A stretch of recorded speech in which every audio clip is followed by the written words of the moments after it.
खऱ्या अर्थानं आम्ही महामानव डोक्यामध्ये घेतले असे मला वाटत नाही. आपले जर करता रक्त शुद्ध असेल, आपलं रक्त जर महामानवांच्या विचारांशी एकजूट असेल, महामानवांच्या विचारांशी प्रामाणिक असेल, तर प्रत्येकाने प्रत्येकाच्या जयंतीमध्ये जाऊन उत्साहानं सहभागी झालं पाहिजे. मानपानाची अपेक्षा करू नका. अरे कोणीतरी येईल माझ्या घरी आमंत्रण देईल आणि चला पाटील म्हणाल, चला साहेब म्हणाल, जयंती आहे. मग आता पाटील मोठा का हा महामानव मोठा, हाच मोठा प्रश्न आहे. महामानवाच्या जयंतीमध्ये स्वतः हिरिहिरीनं सहभागी व्हा, स्वतः जा, पुढं पुढं करा. कारण का जयंती आपण लुंग्या सुंग्यांची साजरी करत नाही. ज्यांचं कार्यकर्तृत्व जगाच्या इतिहासामध्ये सुवर्ण अक्षरामध्ये लिहिलेलं आहे, यांची जयंती साजरी करतो. म्हणून तिथं मानापानाची अपेक्षा ठेवू नको. मला विचारलंच नाही, माझा सत्कारच केला नाही, माझं नावच घेतलं नाही, मला बोलिलंच नाही, मला खालीच बसिलं, मला वरीच बसिलं. एकेकाळी आपल्याला मस्त मोठ्यातच जाऊन बसायचंय. आयुष्य जोपर्यंत आहे तोपर्यंत आयुष्याचं सोनं करून घ्या. महामानव डोक्यामध्ये घेतले तोपर्यंत आम्हाला वाटत नाही की आम्ही त्यांच्या विचारांचे पाईक आहोत, आम्ही त्यांचे वारस आहोत. खऱ्या अर्थानं शिवाजी महाराजांच्या सैनिकामध्ये कोळी माळी तरी तांबुळीच होते. कारण का ही जी जमात आहे ना, ही जमात आदिवासी समाजामध्ये गणल्या जाते. आणि ही जमात आहे, हा समाज आहे, सर्वात जास्त दऱ्याखोऱ्यामध्ये डोंगर दऱ्यामध्ये भटकंती करणार आहे. आणि शिवाजी महाराजांच्या स्वराज्यामध्ये असे मर्दमावळे, रंगड असणारे मर्दमावळे, ज्यांची नाळ शेतीशी जुळलेली आहे, निसर्गाशी जुळलेली आहे, पर्यावरणाशी जुळलेली आहे. ह्या लोकांना निसर्गाच्या गुप्त गोष्टी माहिती आहेत. पावसाळ्यामध्ये कुठल्या गोष्टी घडतात, पावसाळ्यामध्ये निसर्गाचे बदल काय होतात, पावसाळ्यामध्ये डोंगर दऱ्यामध्ये कशा प्रकारे वाटा मिळू शकतात, आणि पावसाळ्यामध्ये हे जे आपले जे कोणी प्राणी आहेत, चित्ते असतील, वाघ असतील, सिंह असतील, हत्ती असतील, ह्या भयानक किंवा आक्रमण करणाऱ्या जीव घेण्या प्राण्यांची माहिती देखील ह्याच जमातीला सगळ्यात जास्त माहित होती. म्हणून शिवाजी महाराजांसाठी याच लोकांचं बलिदान सगळ्यात जास्त आहे. मित्रांनो, ह्या लोकांनी शिवरायांना आपलं मानलं आणि या लोकांना देखील शिवाजी महाराजांनी आपलं मानलं. त्या प्रत्येकाला आपल्या छातीशी कवटाळलं, प्रत्येकाला आपल्या हृदयामध्ये स्थान दिलं. म्हणून प्रत्येक या 18 पगड जातीतल्या मावळ्याला माझा राजा माझा वाटायचा. काका, तत्कालीन काळातला कुठला एखादा असा राजा होता का, उदाहरण सांगा, की त्या राजाच्या दरबारामध्ये जाऊन सर्वसामान्य माणसाला न्याय मागण्याचा अधिकार होता? आहे का तुमच्या वाचनामध्ये कधी कुठं असं? तुम्हाला एखादं उदाहरण माहित आहे का, की तत्कालीन एखादा राजा आहे, त्या राजाला सर्वसामान्य शेतकऱ्याला राजाच्या दरबारामध्ये जाऊन न्याय मागता यावा? असं एकही उदाहरण दिसत नाही. एकमेव छत्रपती शिवाजी महाराजांचं स्वराज्य एकच आहे की राजा ज्या दगडावर बसायचे तो दगड सिंहासन व्हायचा. इतर राजांनी सोन्याचे सिंहासन बनवून घेतले होते, परंतु माझा राजानं कधी सोन्याचं सिंहासन बनवलं नाही. रयतेच्या इच्छेखातर त्या विषयावर आपण थोड्या वेळानंतर बोलणार आहोत. तत्कालीन काळातील राजे हे वडिलोपार्जित वारसानं गादीवर येऊन बसले होते. आपल्या बापाला मारून, आपल्या भावाला मारून, चुलत्याला मारून स्वतः गादीवर येऊन बसलेले होते. परंतु छत्रपती शिवाजी महाराजांनी असं कधीच केलं नाही. शिवाजी महाराज साध्या दगडावर जरी जाऊन बसला तरी तो दगड सिंहासन व्हायचा. ही ताकद माझ्या राजाच्या कार्यामध्ये व्हायची, ही ताकद माझ्या राजाच्या वागण्या बोलण्यात, चालण्यात आणि कार्यकर्तृत्वात होती. म्हणून प्रत्येकाला राजा माझा वाटायचा, राजा माझा वाटायचा. मित्रांनो, त्या काळातला आणि आजच्या काळातला ताळमेळ लावत असताना आणि शिवाजी महाराजांचा दूरदृष्टिकोन सांगत असताना मला सांगा असं वाटतं, शिवाजी महाराजांना जे विरोध करणारी सत्ता होती ती बहुतांश मुस्लिम सत्ता होती. परंतु या मुस्लिम सत्तेला शिवरायांच्या गुप्त गोष्टी आणि महाराष्ट्रातल्या ज्या कोणत्या गुप्त गोष्टी आहेत हे सांगण्याचं काम महाराष्ट्र हिंदूच करायचे, मराठाच करायचे, आपल्या महाराष्ट्रात राहणारे लोकच करायचे. चंद्रराव मोरेंनी शिवरायांना कधी शेवटपर्यंत साथ दिली नाही. आणि शिवाजी महाराजांचे जे मेहुणे असतील हे सरदारकी मिळण्याच्या किंवा कुठेतरी पाटीलकी मिळण्याच्या नादावरून शिवाजी महाराजांचा शेवटपर्यंत विरोध करत होते. म्हणजे आपलेच लोक आपल्याचाच विरोध करायचे. मला अनेक गावामध्ये आवर्जून एक गोष्ट सांगावीशी वाटते.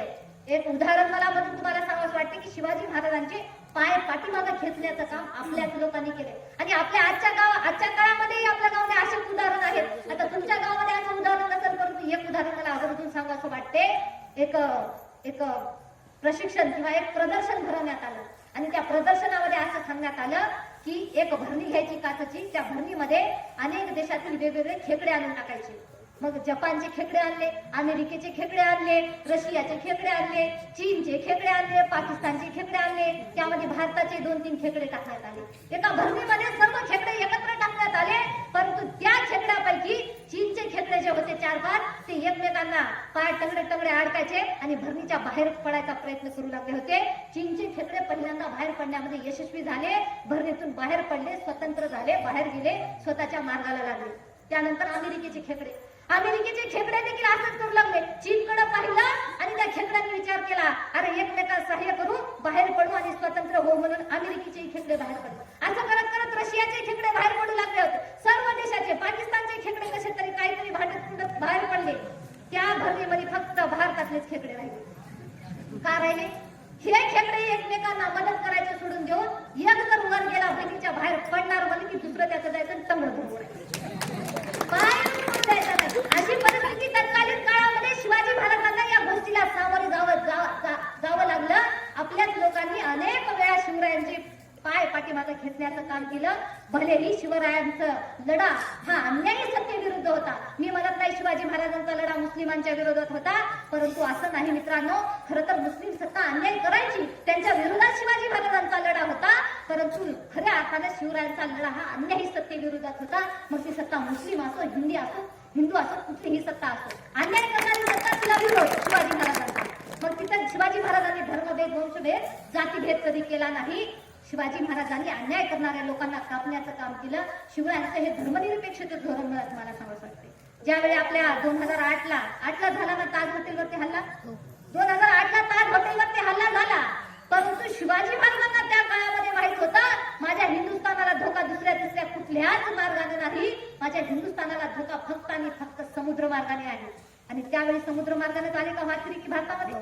बरोबर आहे, समुद्र मार्गाने अतिरेकी आले, आपल्या मुंबईच्या ताज हॉटेलवरती हल्ला केला. आपले अनेक शहीद त्या ठिकाणी शहीद झाले, मरण पावले, त्यांनी आपली जीवाची बाजी लावली. अनेक नागरिक त्या ठिकाणी मृत्युमुखी पडले. परंतु 392 वर्ष अगोदर छत्रपती शिवाजी महाराजांना माहित होतं एकमेव समुद्र मार्गाने माझ्या देशाला धोका आहे. म्हणून शिवाजी महाराजांनी मुस्लिम सत्तेविरुद्ध लढा असताना देखील मुसलमान असणाऱ्या दौलत खानाची समुद्र मार्गावर त्या दर्यावरती वचक बसवण्यासाठी दर्या सारंग किंवा दर्याचा प्रमुख म्हणून दौलत खानाची नेमणूक केली होती. धर्मानं कोण होता? मग मुस्लिम. शिवाजी महाराजांना त्या ठिकाणी हिंदू करता आला असता, परंतु नाही, त्या मुस्लिमांच्या हृदयामध्ये देखील शिवाजी महाराजांची प्रतिमा अतिशय उच्च कोटीची होती. त्या मुस्लिमांना अल्लापेक्षा शिवाजी महाराज जास्त श्रद्धाळू वाटायचे, शिवाजी महाराज देव वाटायचे, शिवाजी महाराजांबद्दल श्रद्धा वाटायची. कारण का त्यांना माहित होतं आपल्या आया बहिणी सुरक्षित राहायचे असतील तर शिवाजी महाराज आता वाचले पाहिजे, जगले पाहिजे. याही पलीकडे जाऊन ज्यावेळी पन्हाळ्याला वेढा पडल्यानंतर पन्हाळगडावरती शिवाजी महाराज अडकून पडले. सिद्धी जोहरनं वेढा टाकला. पावसाळ्याचे दिवस सुरू झाले होते. 1 महिने, 2 महिने, 3 महिने, तब्बल 4 महिने त्या पन्हाळगडाला वेढा टाकला. आणि शिवाजी महाराजांना काय पन्हाळगडाच्या वेढ्यातून सुटून खाली येता येत नव्हतं, स्वराज्यामध्ये परत जाता येत नव्हतं. आता काय करावं, कसं करावं कळत नव्हतं. अनेक गनिमी कार्य वापरले, अनेक युक्त्या वापरल्या, परंतु ढिला काय तो वेढा पडत नव्हता. सिद्धी जोहरचा जो वेढा आहे तो ढिला पडायला तयार नव्हता.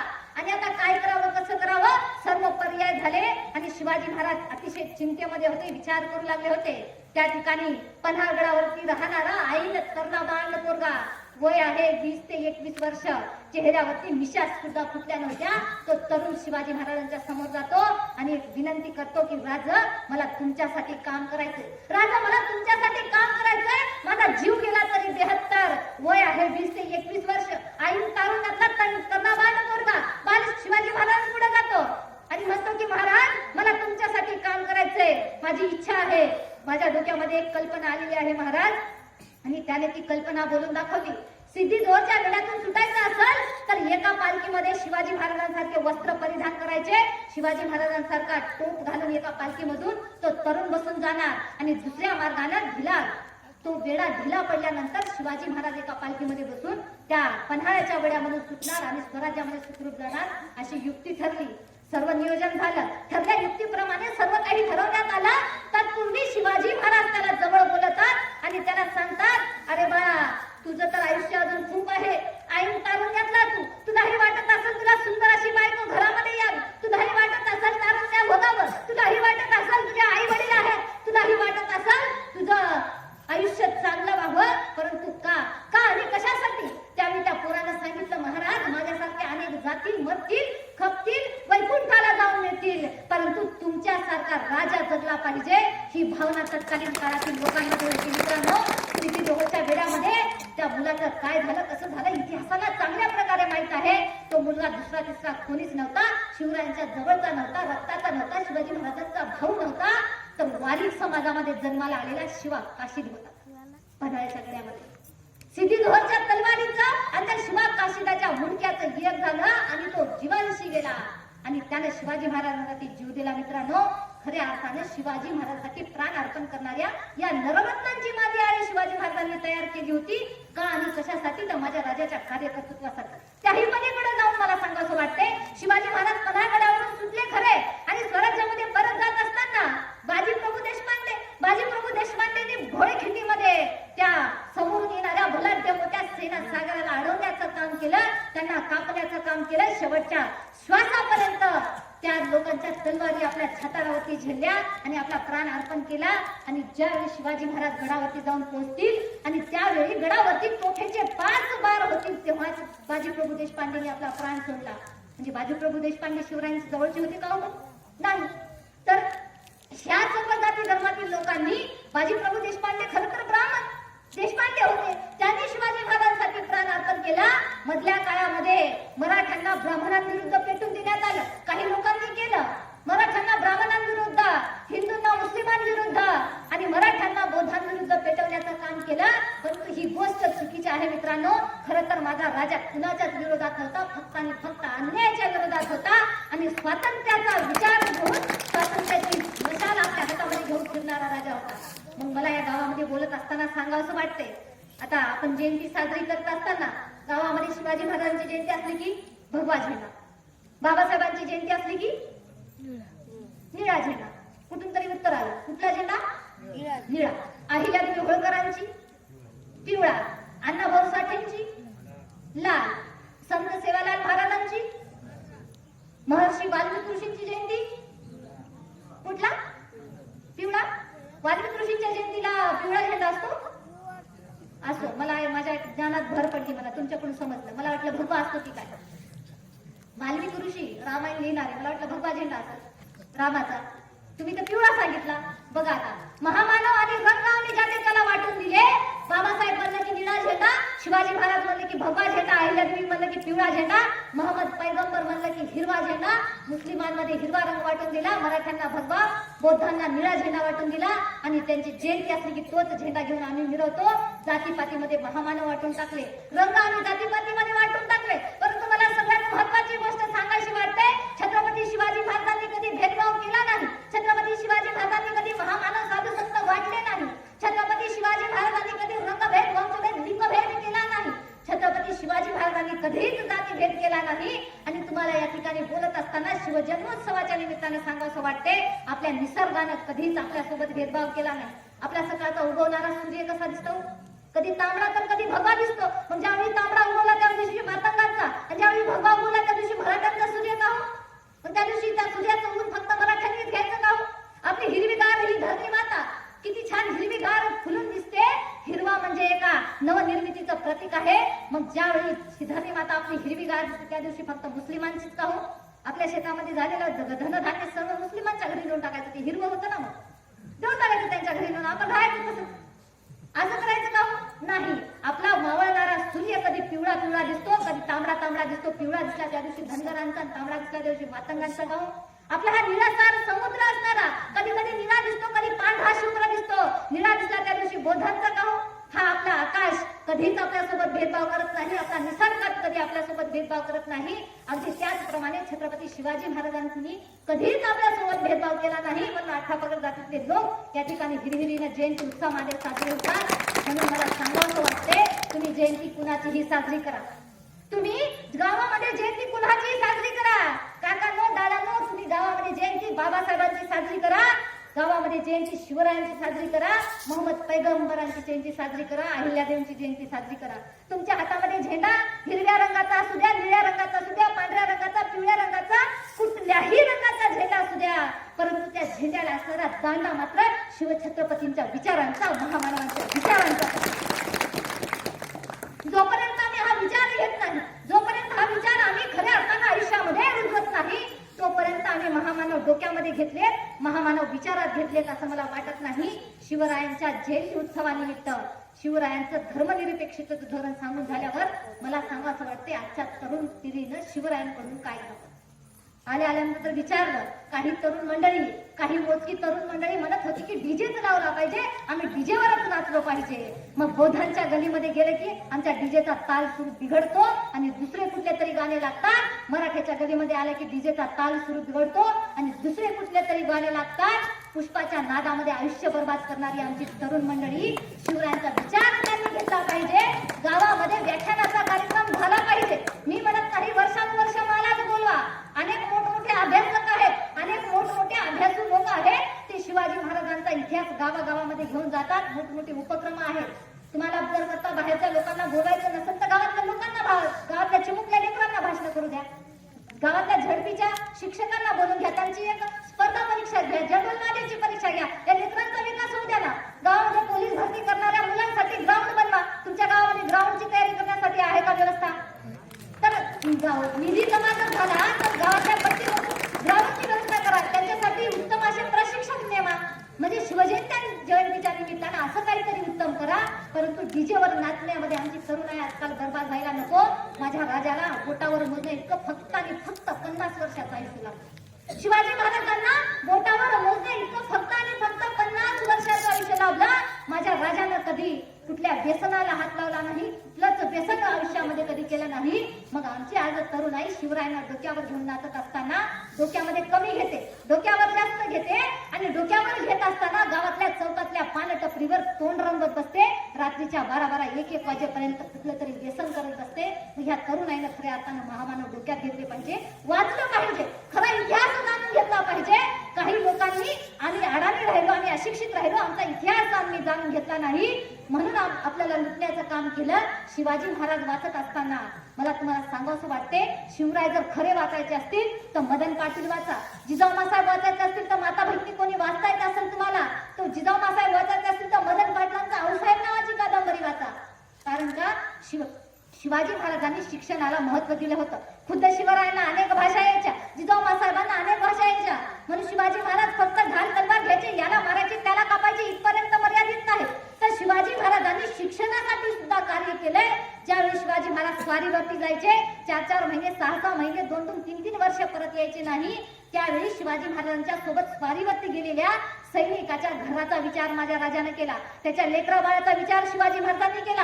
आणि शिवाजी महाराजांनी आपल्या सोबत स्वारीवरती आलेल्या सैनिकाच्या लेकरांना शब्दांची ओळख व्हावी, अक्षरांची ओळख व्हावी, त्यांना भाषेचं ज्ञान घेता यावं म्हणून ते जे कुठं गावाकडे राहतात त्या ठिकाणी त्यांना शाळेमध्ये जाण्याची व्यवस्था केली. म्हणजे माझा राजा शिक्षणाचा पुरस्कर्ता होता. ढाल तलवारीच्या पलीकडे जाऊन शिवाजी महाराज तुम्ही आम्ही समजून घेतलं पाहिजे. याही पलीकडे जाऊन शिवाजी महाराजांच्या सैनिकामध्ये स्वारीवरती गेलेले जे कोणी सैनिक होते त्या सैनिकाच्या बायका घराकडे राहायच्या, आपल्या गावाकडे राहायच्या. त्या बायकांवर उपासमारीची वेळ येऊ नये म्हणून शिवाजी महाराजांनी शस्त्रशाळा सुरू केल्या होत्या. आणि त्या शाळेमध्ये त्या सैनिकाच्या बायका सकाळी उठल्यानंतर जायच्या, आपल्या घरचं सडा सारून भाकर भाजी झाल्यानंतर त्या शस्त्रशाळेमध्ये जायच्या. तिथे गेल्यानंतर धातू पिघळवायच्या आणि त्या धातूपासून ठोकून तयार केलेल्या तलवारी असतील, शस्त्र असतील, युद्धावर असणाऱ्या आपल्या पतिदेवाला पाठवायच्या. म्हणजे शिवाजी महाराजांनी शस्त्रशाळेची निर्मिती केली आणि त्या स्त्रियांच्या हाताला काम दिलं. म्हणजे तत्कालीन काळातील एकही असा राजा नव्हता की तो सैनिकाच्या बायकोचा आणि लेकरा बाळांचा विचार करल. आपला सैनिक आपल्यासोबत लढला काय, मेला काय, तिकडेच खपला काय असा विचार तत्कालीन काळातील इतर राजे करायचे. परंतु शिवाजी महाराजांनी हा विचार कधी केला नाही. प्रचंड दूरदृष्टिकोन असणारे छत्रपती शिवाजी महाराज तुम्ही आम्ही समजून घेणं गरजेचं. शिवाजी महाराजांनी त्या काळामध्ये वतनं द्यायची बंद केली.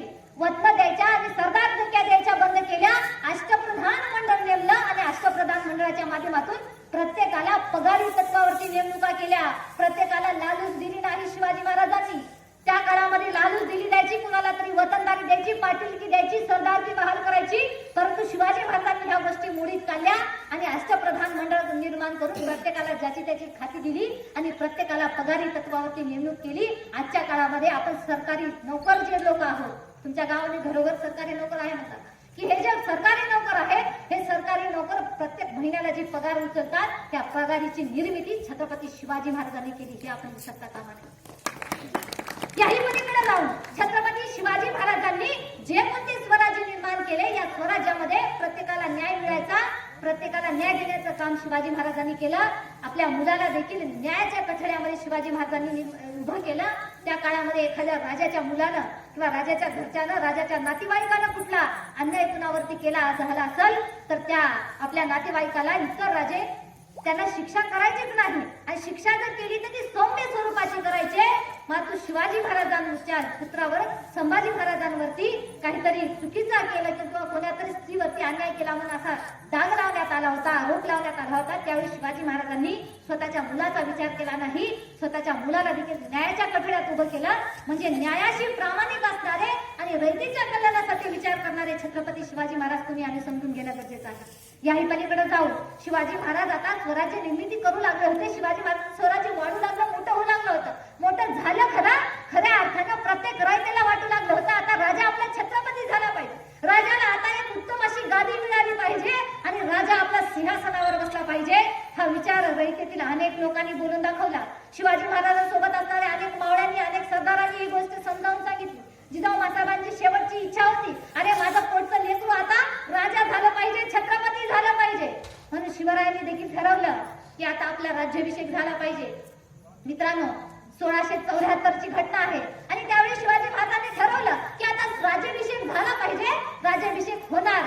त्यापूर्वी शिवाजी महाराजांनी विचार केला राज्याभिषेक करायचा तर साधा सुद्धा करायचा नाही. राज्याभिषेक करायचा असेल तर परकीय लोक आले पाहिजे, इंग्रज आले पाहिजे, फ्रेंच आले पाहिजे, पोर्तुगीज आले पाहिजे, डच आले पाहिजे. ह्या लोकांना पत्र व्यवहार केला आणि त्या लोकांना बोलवण्यात आलं, आपल्या नातेवाईकांना बोलवण्यात आलं, आपल्याशी हितसंबंध चांगले असणाऱ्या हिंदू सरदारांना राजांना बोलवण्यात आलं. अनेकांना सगळीकडे पत्र धाडण्यात आली आणि 6 जून 1674 चा दिवस उजाडला. त्या रायगडावरती सगळीकडे आनंदी आनंद उत्सवाचा होऊ लागला होता आणि शिवाजी महाराजांची इच्छा नसताना देखील जिजाऊंच्या इच्छेसाठी आणि रयतेच्या इच्छेसाठी शिवाजी महाराजांनी स्वतःचा राज्याभिषेक करायचं ठरवलं. परंतु शिवाजी महाराज क्षत्रिय म्हणून कुणी मानायला तयार नव्हतं. कारण तत्कालीन काळामध्ये अशी एक अशी बोलणी होती, जो क्षत्रिय आहे, जो क्षत्रिय म्हणून जन्माला आलेला आहे त्याचाच राज्याभिषेक व्हावा असं त्या काळामध्ये बोलणं होतं, असा विचार होता. शिवाजी महाराजांना क्षत्रिय मानायला कोणी तयार नव्हतं. शिवरायांना सगळेजण शूद्र मानायचे. कारण का शिवाजी महाराज गादीनं वारसानं किंवा राजा नव्हते किंवा त्यांच्या वारसामध्ये किंवा त्यांच्या वाडवडिलांमध्ये कधीच कुणाचा राज्याभिषेक झाला नव्हता. शिवाजी महाराजांचा राज्याभिषेक पहिल्यांदा होऊ लागला होता म्हणून अनेकांचा विरोध होता. तत्कालीन काळातील एकही ब्राह्मण महाराष्ट्रातला शिवाजी महाराजांसाठी मंत्र म्हणायला तयार नव्हता, शिवाजी महाराजांचं शुद्धीकरण करायला तयार नव्हता. म्हणून काशीवरून गागा भट्ट बोलवले. गागा भट्टांना जे काही दक्षिणा द्यायची ती दक्षिणा देण्यात आली आणि गागा भट्टांनी मंत्रोच्चार म्हणले. शिवरायांचा अभिषेक झाला. शिवाजी महाराजांना दह्या दुधाने आंघोळ घालण्यात आली आणि उंच अशी वस्त्र, महागडी वस्त्र, सुंदर अशी वस्त्र शिवाजी महाराजांना परिधान करण्यात आली आणि तो दरबार सजलेला आहे. सगळीकडे आनंदी आनंद उत्सव, सगळ्यांच्या घराला तोरणं लागलेली आहेत, गडावरील सगळीकडे रांगोळी टाकलेली आहेत, ढोल ताशे नगाडे वाजत आहेत, तुताऱ्या झडत आहेत, सगळीकडे जय घोषणा होते आहे, हर हर महादेवच्या घोषणा होत आहे. सगळेजण आनंदामध्ये आहेत. जिजाऊ मासाहेबांचा हे आनंद गगनास मावेनासा झाले. शिवाजी महाराजांच्या 8 बायका त्या देखील सुंदर अशा सजून दरबारामध्ये बसलेल्या आहेत आणि हा सुंदर दरबार या ठिकाणी भरलेला आहे. एकीकडे अष्टप्रधान मंडळ आहे, एकीकडे मोठमोठे सरदार बसलेले आहेत. आलेल्या सर्व पाहुणे मंडळींची बसण्याची व्यवस्था केलेली आहे आणि समोर असं सुंदर असं 32 मन सोन्याचं सिंहासन. किती? 1 नाही, 2 नाही, 3 नाही आणि तेही किलो मध्ये नाही, मनामध्ये 32 मन सोन्याचं सिंहासन समोर सजलंय. त्या सिंहासनाला परदेशामधून आलेल्या मौल्यवान वस्तू लावलेल्या आहेत. हिरे, माणिक, मोती, रत्न जडलेले आहेत. अशा मौल्यवान अशा सिंहासनावर पुढे माझा राजा बसणार. त्यावेळी शिवाजी महाराज दरबारामध्ये येतात. शिवाजी महाराजांच्या हृदयामध्ये आता दुःख दाटून आलंय. शिवाजी महाराजांना विचारामध्ये येत आहेत त्या सिंहगडावरती बलिदान गेलेले तानाजी मालुसरे. अरे त्या सिंहगडावरती बलिदान गेलेले तानाजी मालुसरे माझ्या राजाच्या विचारामध्ये आले. त्याही पुढे जाऊन त्या पन्हाळगडाच्या वेळामध्ये आईनं तरण्या बांधत पोरानं जीव दिला. तो शिवाकाशीत शिवाजी महाराजांच्या डोळ्यापुढे येतोय. बाजीप्रभू देशपांडे घोडखिंडीमध्ये ज्यांनी आपल्या वडिलांपेक्षाही जास्त वय असणाऱ्या त्या म्हाताऱ्या बाजीप्रभू देशपांडेने आपल्यासाठी प्राणार्पण केलं आणि म्हणाले की राजा माझ्यासारखे अनेक मरतील परंतु लाखाचा पोशिंदा वाचला पाहिजे. माझ्यासाठी जीव देणारे असे अनेक मावळे. आग्र्याच्या भेटीमधून शिवाजी महाराज सुखरूप सुटून येत असताना आपल्या जीवापेक्षाही शिवरायांची काळजी घेणारे मदारी मेहतर शिवाजी महाराजांना आठवले. यसाजी कंक शिवाजी महाराजांना आठवले. अरे सुंदर असा दरबार भरलाय. माझा राजा थोड्या वेळात सिंहासनावर बसणार आहे. माझा राजा राजा होतो आहे, या रयतेचा छत्रपती होतो आहे. परंतु माझ्या राजाला सिंहासनाची आशा कधीच नाही.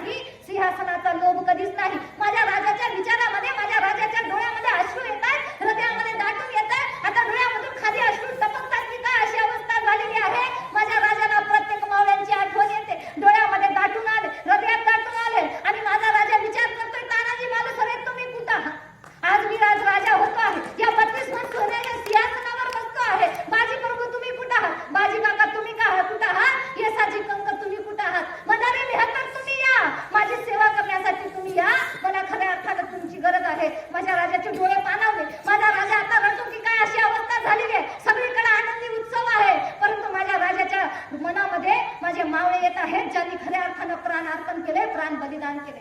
तत्कालीन काळात असा एकही राजा नव्हता. सिंहासन बघलं की लोक वाटायचा, लवकर जाऊन सिंहासनावर बसायचं. माझा राजा हळूहळू त्या दरबारातून जातो आहे, इकडे तिकडे पाहतोय. अरे आज मला सगळे जण दिसतात, इथं सगळे पाहुणे मंडळी आलेली आहे, परंतु माझ्या मावळे मला इथं दिसत नाही. आणि माझा राजा म्हणतो, मला असं अयोध्येसारखं सुंदर स्वराज्य तुम्ही बहाल केलंय, अरे तानाजी तुम्ही कुठं आहात? या. माझा राजा त्या सिंहासनाची मंचिका रवलाची पहिली पायरी चढतो आणि तानाजी मालुसरेला हाक मारतो. अरे तानाजी या, तुम्ही कुठं आहात? अरे शिवा काशी तुम्ही कुठं आहात? बाजी काका तुम्ही कुठं आहात? मदारी मेहतर तुम्ही कुठं आहात? या माझ्या झाशीशी लागा. मला खऱ्या अर्थानं तुम्हाला मिठी मारावीशी वाटते. आज मी राजा म्हणून सिंहासनावर बसतो आहे. आणि त्यावेळी शिवाजी महाराजांचे डोळे खऱ्या अर्थानं पाणवतात. हृदयामध्ये दाटून आलेला आहे, प्रचंड दुःख आहे. आणि माझा राजा आपसुकच म्हणतो, अरे मावळ्यांनो तुम्ही कुठं आहात? माझं दिली अयोध्या तुम्हाला मला वैकुंठीचे गाव. मावळ्यांनो तुम्ही वैकुंठाला जाऊन बसलात, माझं दिली अयोध्या तुम्हाला मला वैकुंठीचे गाव. आणि तुम्ही कुठं लपलात? मला देऊनी देवपणाचे भाव. अरे तुम्ही कुठं लपलात? मला देऊनी देवपणाचे भाव. तानाजी या, बाजी या, येसाजी या, अशी हाक माझा राजा माझ्या मावळ्यांना मारतो आहे. आपल्या मावळ्यांच्या मरणाची जाण ठेवणारा खऱ्या अर्थानं शिवाजी महाराज 392 वर्षानंतर ह्याच कारणासाठी आठवला जातो. 392 वर्ष उलटून गेल्यानंतरही एकमेव याच कारणासाठी आपण शिवाजी महाराजांची जयंती साजरी करतो. हा राजा तुम्ही आधी समजून घेणं गरजेचं आहे. ज्या राजाला आपल्या मावळ्यांच्या मरणाची जाणीव होती, आपल्या मावळ्यांच्या त्यागाची, समर्पणाची जाणीव होती, शेवटपर्यंत शिवरायांसाठी स्वराज्याचा तिसरा डोळा म्हणून काम करणारे बहिर्जी नाईक हे रामोशी होते. रामोशी आदिवासी जन्माला आलेले रामोशांनी शेवटपर्यंत स्वराज्याचा तिसरा डोळा म्हणून काम केलं. हे रामोशी असणारे बहिर्जी नाईक शिवरायांचा सुंदर सोहळा पाहण्यासाठी नव्हते, कुठंतरी त्या ठिकाणी गुप्तहेरी करत होते. म्हणून या मावळ्यांची आठवण माझ्या राजाला आली. हा शिवाजी महाराज आजकाल तुम्हाला मला सांगणं गरजेचं वाटते. याही पलीकडे जाऊन शिवाजी महाराजांच्यासाठी तत्कालीन काळातील मावळ्यांसाठी प्राण अर्पण केले, मरायला तयार झाले, आत्माहुती दिली. परंतु मित्रांनो, ज्यावेळी आपला भारत स्वातंत्र्य व्हायचा होता, इंग्रजांच्या अधिपत्याखाली गेला, 150 वर्ष इंग्रजांनी आपल्या भारतावर अधिराज्य गाजवलं होतं. या आपल्या भारत मातेला स्वातंत्र्य देण्यासाठी भगतसिंगांनी प्राण अर्पण केले. भगतसिंग आई तारुण्याचे होते, जसं की शिवा काशीद 21व्या वर्षी लढायला तयार झाले, मरायला तयार झाले. अगदी त्याचप्रमाणे वयाच्या 23व्या वर्षी भगतसिंगांनी आपला प्राण अर्पण केला. या भारत मातेच्या स्वातंत्र्यासाठी भगतसिंगांनी शिवाजी महाराजांच्या इतिहासातून प्रेरणा घेतली. भगतसिंगांनी इंग्रजांच्या जेलमध्ये असताना भगतसिंगांनी शिवाजी महाराजांचा इतिहास वाचला होता.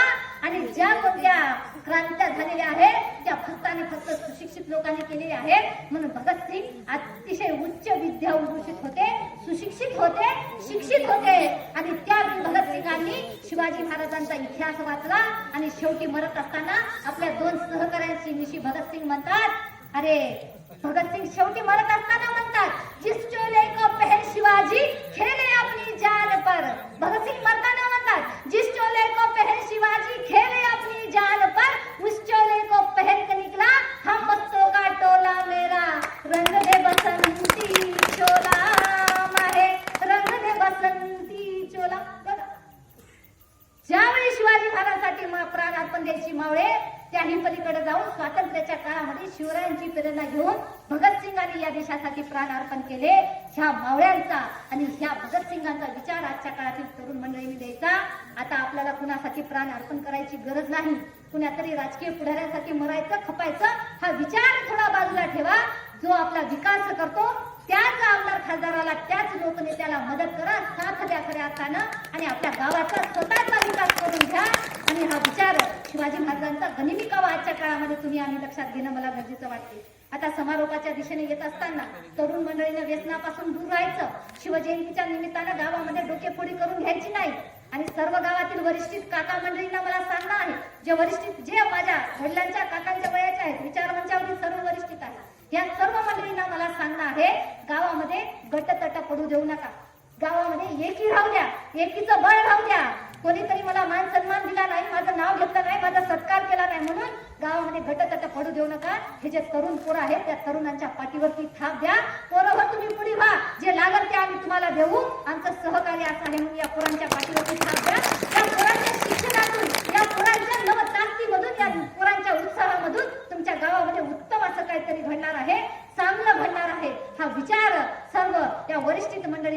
पाहिजे. शिवजयंतीच्या निमित्तानं असो, बाबासाहेबांच्या जयंती निमित्तानं असो, अहिल्यादेवींच्या जयंती निमित्तानं असो किंवा वाल्मिकी ऋषींच्या जयंती निमित्त असो, या सर्व जयंतीच्या उत्सवानिमित्तानं सर्व गावातील सर्व लोकांनी एकत्रित आलं पाहिजे आणि हिरहिरीनं सहभागी झालं पाहिजे. मानपानाची अपेक्षा करू नका. मानपान कुठं? सोयऱ्याच्या घरी पाहायचं. हे आपलं गाव आहे, जन्म आपल्या इथं झालाय, आपलं इथंच सर्व काही होणार आहे, शेवट इथंच होणार आहे. इथं आपण मानपान काय पाहायचं? बघायचं का? एक वेळा आमच्यासारखे लोक आले त्यांचा सत्कार करू नका, परंतु गावातल्या लोकांना मानपानामध्ये विचार वेळ घालू नका.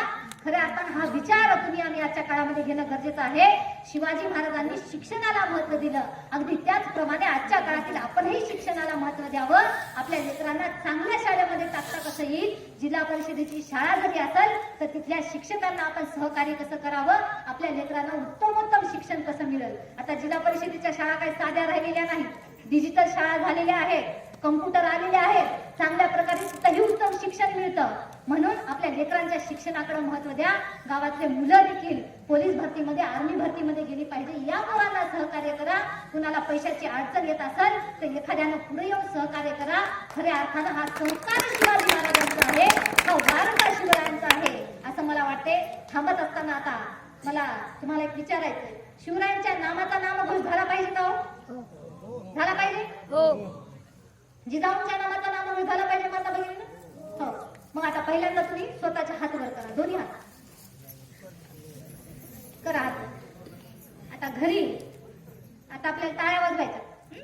टाळ्या वाजवत असताना घरी दुधामध्ये चुरून खालेली भाकर याचा जोर इथं काढायचा नाही. टाळ्या ह्या सौम्य वाजवायच्या, हळूहळू वाजवायच्या, तालामध्ये वाजवायच्या. मला जरी सुंदर असा गळा नसेल तरी मी सुंदर गायन करण्याचा प्रयत्न करते.